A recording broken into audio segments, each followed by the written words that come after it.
I know this is being published, but don't ever do what I'm telling you to do. But let's just say I have a condo downtown Vancouver and I use a property manager to rent it out. I might go by once a year and meet the tenants and, how you doing? Or is the place looking okay? But if I have a property manager, I may not. But even if I go once a year, the tenant can quite easily go get fake ID saying that they're Tony Spagnuolo.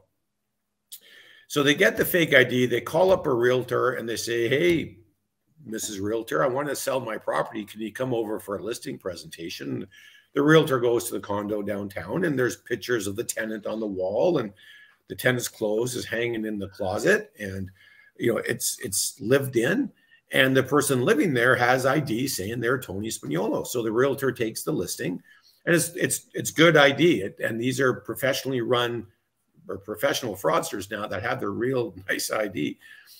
And the property gets listed. And unless I'm a real estate geek and I'm checking MLS listings all the time, I don't know that my condo is listed for sale. MLS doesn't just pop up into my feed, into my inbox. And so the property is listed. And eventually someone comes along and tours the property. The tenant's there showing them the washer, dryer, and the underground parking and the storage and all that kind of stuff. And eventually the contract's entered into and it goes firm and it goes to the lawyers for closing and the same fake ID is used and the property is sold. The fraudster has opened a bank account, again, using the fake ID, saying they're Tony Spagnuolo. The check gets written. We deposit it to the client's account. The fraudster takes off with the money. And this is what's been happening in Ontario. And this is what's been happening in BC since at least 1995 or 96, the first one that I knew about. So how do you prevent that is the question. And there's apparently 300,000 to 400,000 properties in the province that are free and clear of mortgages.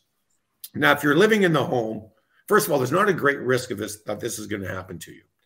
And if you're living in the home, there's almost no risk because someone's going to come into your property while you're having dinner saying, yeah, we want to show the house. What are you talking about? Get out of here. But for those investment properties, this is a very real scenario. So is it likely to happen? No. But there's a real easy way to guarantee that it won't happen.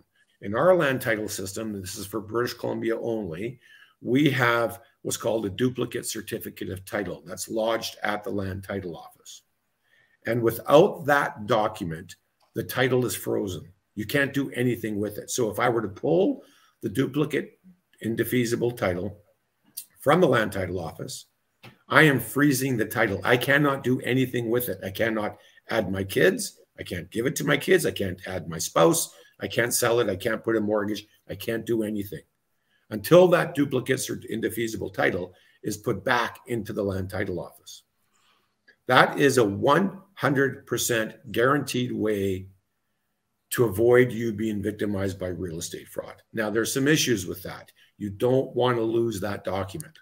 It has to be kept somewhere safe, secure, because if you lose it, there's quite the processing getting a new one issued. It takes a few months and it's a few $1,000s. So if you pull it, you want to protect it, make sure it's kept somewhere safe. It's better than title insurance. I'm a big fan of title insurance, but not in this scenario because title insurance, think of it like fire insurance. It doesn't prevent the fire from happening. It just compensates you if there's a fire. Title insurance doesn't prevent fraud from happening. It just compensates you if there's fraud.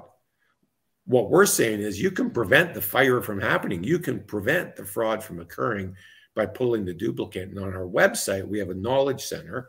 And in there, there's a page, I think it's the very top page, called Mortgage Fraud Protection. We give clients the link. If you want to do it yourself, you can. It's about $80. You submit the form to the Land Title Office. They send you the duplicate indefeasible title by registered mail. You keep it, put it in your safe, your safety deposit box. It's $80. Do it yourself. You don't pay it again. It's a one-time fee. If you want us to do it, we'll do it. We charge for that. If you want us to store it, we'll do it. We'll store it in our fireproof safes in a little section of our office that has extra security and extra alarm system, that kind of stuff. But you don't have to use us. You don't have to use another law firm or notary. For $80, do it yourself. So it's the client's choice which way they want to do with it. But if you have an investment property, if it's free and clear of mortgages, it has to be free and clear of mortgages. This is a guaranteed 100% way to prevent real estate fraud from occurring. One more thing, sorry, Nolan, before I go on that. In that scenario I described, if the fraudster sells to an innocent third party, if they sell to a buyer who does not know that they're dealing with the fraudster, that buyer gets to keep the property. I get compensated from the Real Estate Assurance Fund, the government program. But if I've been saving that condo for my kids until they become old enough to move in because I want them out of my house, I can't. I've lost it. I got a check for the value of the condo, but I've lost the condo. Wow. So, yeah. Now, if the buyer knows of the fraud, that's totally different. But if the buyer's an innocent third party, they get to keep it. That first fraud I was aware of in the mid-90s, the guy, the true owner was in Seattle. He was waiting to build his retirement home. He lost his lot. He got the value of the lot, but now he had to go find somewhere else to buy and maybe build his retirement home. And let's say someone doesn't have that title document and this happens to them and the person's getting the house. There's no real way to kind of reverse that, is there? It's just kind of... It can't happen. If that duplicate certificate, duplicate and indefeasible title is out, if it's in my office or if it's in a client's safety deposit box, that fraudster can't do anything with that property. They cannot commit fraud.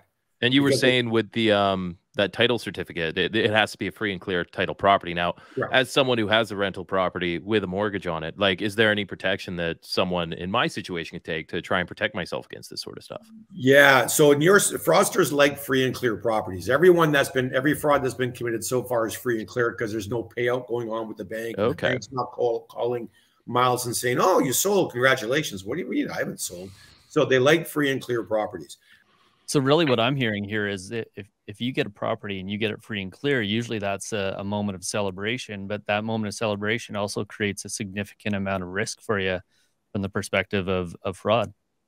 Well, yes. I mean, it's not significant. I mean, we're talking 5 or 10 cases in the last 10 years that I know of. So you're not likely to be victimized by it, but you're also not likely to, well, you're more likely to have a fire, but we get insurance for that. Well, this protects against it. So for $80, why not eliminate all risk? Well, and I think the press is beating the crap out of this right now, where they're seeing specific examples that have happened, and everybody thinks it's so prevalent, but it's not. And I think that's an important aspect to have, right, Tone? Well, it is. Sure, it's not likely to happen. But again, for $80, why have any risk? It's a one-time fee. Do it yourself. For $80. We're encouraging everyone to do this. You know, the risk is almost nil if you're living in the house, but for $80, why not do it? Well, it's like travel insurance. If you're going to go traveling, you're going to get travel insurance. It's cheap, it's effective, but if you don't have it and you hurt yourself, you're screwed. It's a no-brainer to do it. Yeah, for sure. Yeah, absolutely. Except this you just do once for your lifetime. Now, if you're not in BC and you're in a province that doesn't have that same sort of protection, what would be your advice if that protection doesn't exist? Yeah, I don't know, Nolan. Each province has a different land title system, different mechanics. I know that I've got a good buddy in Calgary who's a real estate lawyer. He says that there's no duplicate title there. So how you would do that in Alberta or Saskatchewan or Ontario, I don't know. But it's a conversation worth having. Maybe there is a way around it. Maybe what we tend to tell our clients is we tend to tell them that having a line of credit on there, even if you aren't using it, is often a good way of at least having some sort of indication that something's happening. And then, of course, title insurance too, right? Yeah, that reduces. Yeah, and having a mortgage on there, even if it's just to secure a line of credit, does reduce the risk. So if the client thinks they're going to need a line of credit one day, throw that on there. And that reduces the risk. You know, the other option is to put a mortgage on. This just came to me now. I have to think it through, but put a mortgage on in favor of a friend for $1. Because then when the property gets sold, the lawyer acting for the seller, the fraudster, is going to call the friend and say, we need a payout statement. And then the friend is going to call me and say, hey, Spags, you selling your house? What's going on? No, that's another option too. But to put that mortgage on is going to cost, you don't need an appraisal, you don't need an inspection, you don't need any of that stuff because it's just to a friend for $1. But the lawyer or notary is going to charge $1,000, $1,500 for that. So instead of paying $1,050 or $1,200 or $1,300, right, do it yourself for 80 or hire us or someone else for a couple hundred. It's more cost effective just to pull that document.